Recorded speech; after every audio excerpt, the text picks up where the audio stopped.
Yo, what's up guys, Monkey Guy here. In today's video, I'm gonna be doing something different. I promised some friends that I was gonna get a video out in a certain amount of time, but it didn't happen, and as a result, I was given a punishment. Before anything, I just want to say that was not my fault. It was not my fault. Things happened, and as a result, the video didn't come out in time. But it happened, so it is what it is. So now the punishment. The punishment was I had to watch this anime called Guilty Crown. Some of you might have heard of it, some of you might have not heard of it. It's an anime that doesn't have the best reputation, but there's a catch. I have to review each and every episode in 30 seconds. If you're interested about my thoughts about everything, how the whole process of this went, and my overall thoughts about the anime, I'll leave that towards the end of the video. Hopefully you all enjoyed the video, and without further ado, let's get right into the video. First episode starts off kinda crazy. You have a girl running for her dear life getting gunned down by mechs, while you have a boy on the roof watching YouTube videos. Hold on, is he watching Monkey Guy? I think I'ma like him. It turns out his name is Shu and he's our MC. 10 years ago, a virus broke out in Japan. The virus is so bad that Japan's foundation is barely holding up. Shu randomly walks into a building when he finds a girl that was getting gunned down earlier. Her name is Nori and she's a famous vocalist. All of a sudden, the building gets swatted and Nori gets taken away. Simp tendencies took over and he starts looking for her. He ends up walking into a group of people that starts jumping him until he's saved by this random blonde guy. Shu eventually finds Nori, but she's about to get shot, so he rushes over to save her. Shots are fired and a bullet ends up hitting an object in his pocket. Shu starts tweaking and sees a bunch of images. He snaps out of it and starts reaching for Nori's titties and pulls out goddamn Excalibur! It starts going crazy. The only thing I look forward to when watching this anime finally appear, the opening.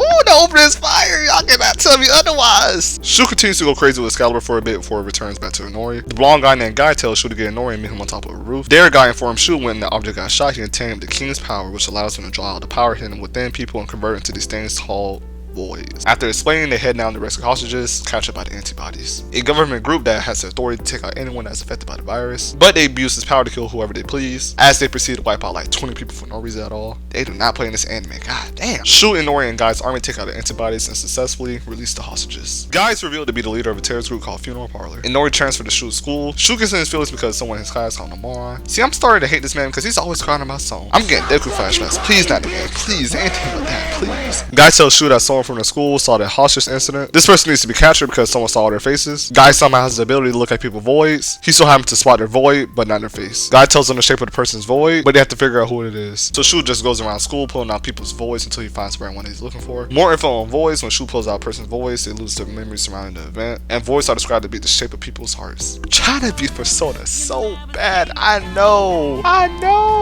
Eventually, Shu finds the person he's looking for, who's also involved in selling drugs. Shu spares him because that's his dog, and they promise to keep each other's identity a secret. They even share a nice can of Rip Off Dr. Pepper. Or so we thought, because the same person ends up snitching on Shu to the government. Common, Shu, L.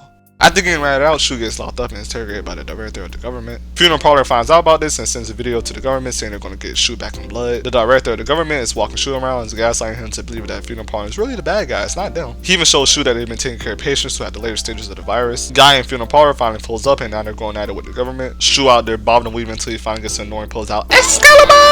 Can't even lie, Shu actually looked cool when he was out there slashing and everything. The music and the bat was going hard. I was like, okay, hold on, they're onto something, hold on. The fight is finally over and they all escape. Shu reluctantly decides to join Funeral Parlor after getting brought back to their headquarters. Since Shu is weak, Guy tells his girl named Ayase to start training for the next upcoming mission. Y'all cannot tell me that's not Asuka from Neon Genesis. Asuka, but if she was disabled, I guess? Shu tries looking down on her because she's in a wheelchair, and ends up getting knocked out by her because, of course he does, since his character to get embarrassed like that. After waking up, he starts training, and after he's done, Shu starts going around asking everyone why they like Guy so much. And they pretty much tell him he's everything that Shu's not. So you know, cool, respectable, charismatic. Shu even had the audacity to ask Nori to leave Funeral Parlor to be with him. She said, oh hell no, and then proceeds to go into Guy's room. I don't know what he was doing in there, but Guy was shirtless, so damn Shu, you got embarrassed and Guy took your girl? Common, Shu, L. After getting some prep talk from the stable Asuka, Shu successfully beats a mock battle and is praised by everyone. Episode ends off with Guy getting nuked. Through some plot armor, Guy successfully survives the nuke. Can't see the rest of his teammates though because they got clapped. The cause of this nuke is the thing called the Lucre Site, a constellation of satellites that can nuke any part of Japan. The mission now is to go to the Lucre Site control center and start the control's core. Shu doesn't mess with the idea of doing this because too many people could die, so he storms outside. Nori goes outside and pretty much tells him to stop being a little bitch and go talk to Guy. He finds out that Guy really a cool person for real. He decides to follow the mission and things are going good till the control center gets shot down. Now there's a giant satellite falling down. Guy was about to go sacrifice himself like a real G, but Shu pulls out Nori's void, but instead of Excalibur, it's a goddamn railgun for some reason, and he destroys the satellite. Shu is now back at school after being away for some time. Some kids start calling him a criminal because of him getting snatched by the government. Shu gotta get his get back at the dude who snitched on him because that wasn't right, but no one's Shu.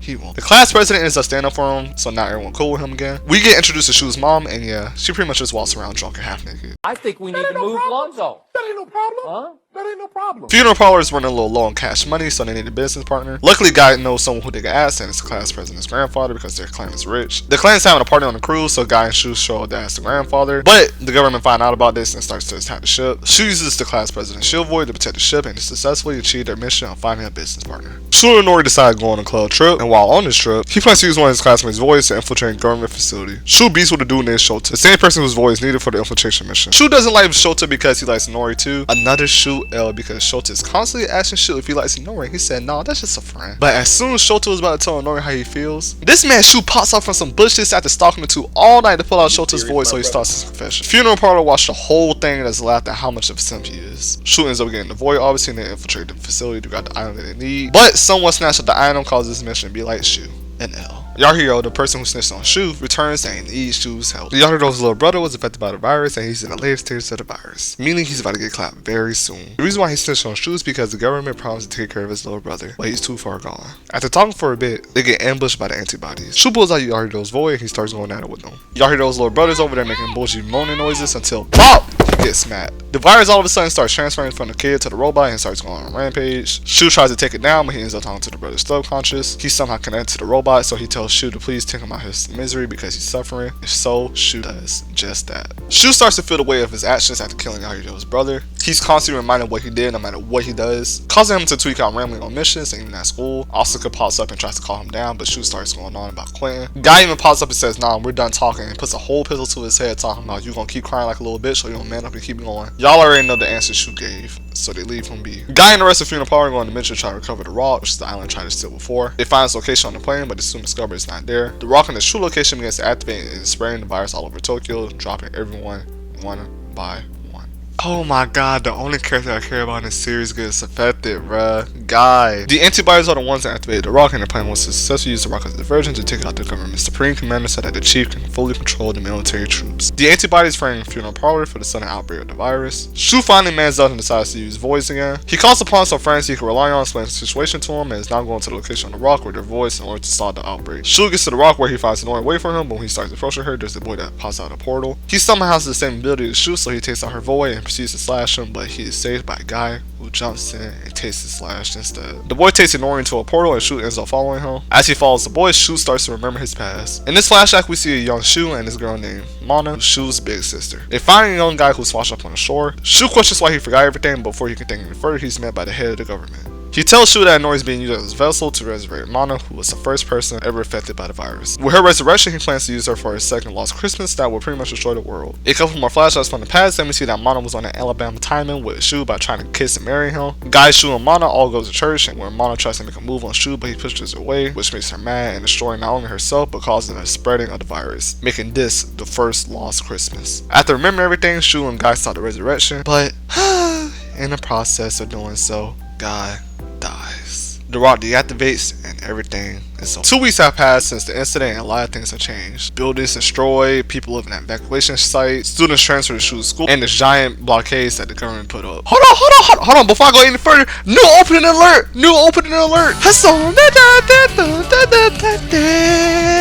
Hold on, this opening might not be as good as the first one, but that thing still hit. They 2 for 2. One thing about this anime, they do not miss on that music. Shu and the rest of Funeral Parlor members are still grieving Guy's death with many members missing. Shu and his classmates come up with a plan to hold a class festival in order to uplift the students. All is fine until some randoms pop up with mechs that the government director gave them just to mess with. That man right there is the biggest hater in the show. Before Guy died, he told Shu that he can give people their own voice for them to use as weapons, and so he does this to Asuka. And guess what her void is, guys? A pair of legs. Hey, hold on, this shit ain't funny. It ain't funny, but it is. They take out the randoms and Nori has a nice little performance. The students become impatient with the way things are going and they fear that the government will eventually kill them to get rid of the virus. The class president, whose name is Arisa, tries to calm them down by telling everyone to just wait until something happens, but the students do not want to hear all that. There's a lot of internal discussion between the students about what to do next, with some students plotting to pull out the blicky if anything happens. One of the Funeral Parlor members gives Shu a device that measures the strength of a void that could be very important. The government decides to drop a message to the students saying that if they bring a Funeral Parlor member to them, they'll let them go. Shu uses a void to tell them that the government is full of cap and they would have died if they actually gave them getting what they wanted. Not gonna lie, Shu actually handled the situation very well. The students liked it too and decided to make him the class president. Yahiro tells Shu that they should create a void ranking system. By using a device that they found earlier, they could use this to rank people's voids, to know who's useful and who's useless. That way things are more organized. Shu's obviously opposed to this idea because he feels wrong to judge students solely based off the strength of their voids. There's a bunch of things going on like low supplies, vaccines, and a barricade slowly coming in that will destroy everything. Yahiro keeps throwing on the suggestion of the void ranking system, but Shu still won't do it. Word gets out about the void ranking system, so the ones with low rankings approach Shu and ask for him to give them their void so they could train with them. This ends up being capped because they really just want to go search nearby hospitals for more vaccines. Shu and the others find out about their plans, try to stop them, but the government attacks them. After fighting for a bit, one of Shu's closest friends ends up dying. Shu said, nah, fuck that, it's Demon Time, and forcibly removes Inori's void. That definitely wasn't consensual, but he starts going crazy. It might be time for us to get a new version of Shu, the Savage Shu. A funeral parlor member shows up to take Arisa and take her to her grandfather. When he pops out, he sees just how much Shu has changed. He's not on that good boy acting anymore. He's turned himself into a ruthless king, which means he's officially implemented the ranking system. People with lower ranks gotta work harder than others to prove their worth. Low ranking people like Shota, who's been affected bad, is working hard without break. It might seem bad, but they deserve it for being dumbasses trying to do stuff on their own. If it weren't for them, Shu would have been straight, and they wouldn't have even been in this position. The funeral parlor member ends up getting locked up for defying Shu, but some people end up getting him out. Shu chases him and uses a girl's void to fight him, but ends up breaking, which ends up killing the girl. It's revealed that if you break a void, you automatically kill the person. Shu was shocked upon learning this information, but what's done is done, and he recaptures the member. Shu continues to be strict on the students, and as a result, they start to hate him. Arisa is captured as she tries to escape Shu. As she locked up, she finds a phone and ends up talking to someone from the outside. One of Shu's guards hears the conversation and ends up interrogating her. She convinces him to follow a plan that she has by letting him smash. Damn, Arisa, that's how you move it? He then proceeds to leak information telling everyone what will happen if your void breaks. Word comes back to Shu that everyone knows, but he's low-key becoming a bit crazy, so he doesn't care. After finally gathering enough materials, Shu decides to carry out his plan, destroying the incoming barricades. With the help of everyone, he successfully completes his mission, but before he can celebrate, everyone turns on him. They're tired of his selfish ruling, but before they can finish him off, this man guy comes out of nowhere, straight from the dead, and just chops out this man's arm, giving Guy Shu's powers. Damn, Shu, and just like that, you're about to miss the L, man. I knew it was fake. I knew it. I knew it. Yeah, this man Guy's on Demon Time too. He somehow gets like 3 people voids, combine into a missile, and start taking out jets. Shoot, why the hell were you not doing stuff like this? This right here is why I don't like you. In just an instant, Guy stole your spotlight and did stuff that you could never do. You tricked me, Shu. You tricked me. Never again. Apparently, Guy was the one that Arisa was planning with, so that's why things went out the way they did. While the commotion going on, Inori gets Shu and gets up out of there. The United Nations were the one that was responsible for the attack on Guy, so he warns them not to mess with them or he'll blow everything up with the satellites. Guy was really a bad guy all along. That's tough. Shu starts going through it because of everything that's happened, and Inori's taking care of him. Speaking of Inori, the government is after her, so she protects Shu by leaving him. For a while now, Mana's subconscious has been influencing Inori's actions, so she's been tweaking out a bit. But with that, she unlocks some powers, and she starts fighting back the government until eventually they overpower and capture her. Shu's mom's on the run to steal something from the government, and with all this commotion going on, Shu stinks up on Arisa and asks her where Inori is, but she won't tell him unless they find his mom. Shu's mom's gonna find some funeral parlor members and go to a hideout to discuss what's going on. As they're talking, the government ends up finding them, and they start lining up the place. Shu's mom ends up getting away and it's revealed that she has the same item that gave Shu his former powers. She ends up getting to Asuka and the rest of the remaining students and funeral parlor members. A couple hours later, the government finds them and ends up attacking them. They eventually all start fighting for the void idol. Asuka wanted to be the one to take the item so that she could protect everyone, but silly, you're not the main character, that's Shu. He pops up and takes it, and I ain't gonna lie, that man look clean as hell. He used his own void to get himself an arm and start going crazy. That's Shu's best moment without a doubt. Guy resumes the process of bringing back Mana by using Inori as a vessel. Bringing back Mana was the ultimate goal, and it's kind of funny because when Shu was using that void ranking system, he had people telling him, well, Guy wouldn't have done this the whole time. Yes, he would have. But he low-key did nothing wrong though. All he did was follow his dream, like my dog Griffin. There's something wrong with that.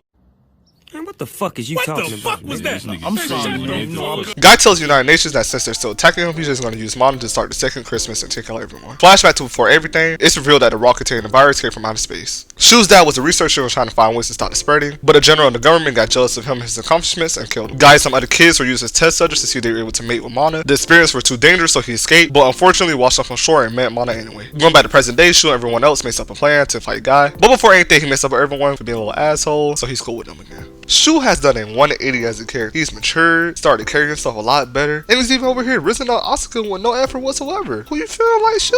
One thing I have to mention is Shu's void ability. This ability allows him to draw everything, which includes strengths and weaknesses. More importantly, he can even take other people's viruses and give them to himself, which he did to a soldier and Shota. Shu and his squad get to the government facility and they begin a fight. Shu breaks away from everyone to get to Guy, but is stopped by the kid before whose name is Yu, and he's pretty much described to be God. Shu ends up defeating him and gets the Guy, but it's too late because Mana has been revived. When Mana fully revived, she begins to start the process purpose of a lost second Christmas. Right before she does this, she tries to fill up on Shu, but he's like, dawg, you are my sister, please. So make sure she succeeds in her mission. Guy ends up fighting Shu. After getting beat up for a bit, Shu looks over and sees a flower that was left behind before Mana took over Inori's body. This flower contains Inori's last bit of strength and somehow was enough for Shu to pull Inori's void and kill Guy. Plot armor go brrr. After killing Guy ends up talking to him in some type of alternative universe, and he says he did all this so that Mana could finally rest. She kept on getting revived by you to kill everyone, so there was no other way. With this, he tells Shu to save Inori and finally dies for good. Shu regains the powers he lost on top of the powers that he already has and stops the second lost Christmas. His ass did not save Inori. She got clapped in the process. Everything goes back to normal and they live happily ever after. And there you guys have it. That's the end of the video. If you couldn't tell, not all those episodes are in 30 seconds. Listen, I tried my best. I tried my best to cut them all in 30 seconds, but that thing was hard. I'll try to go as fast as I can to get them 30 seconds, but it just didn't happen. Hopefully you guys all understand and don't bash me too hard. I tried. I really did try. Now to my overall thoughts about the anime. The beginning was slow, but I'm not mad at that because it was just trying to introduce you to everything.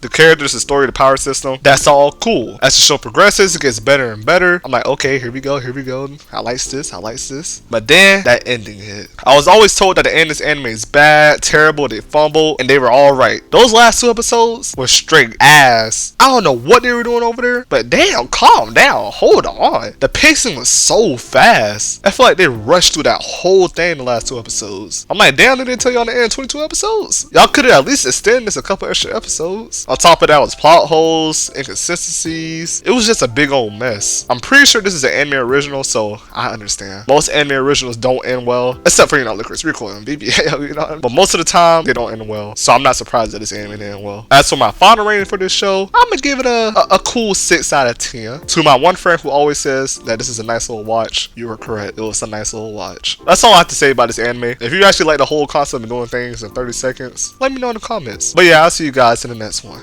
L. Sai Conqueror.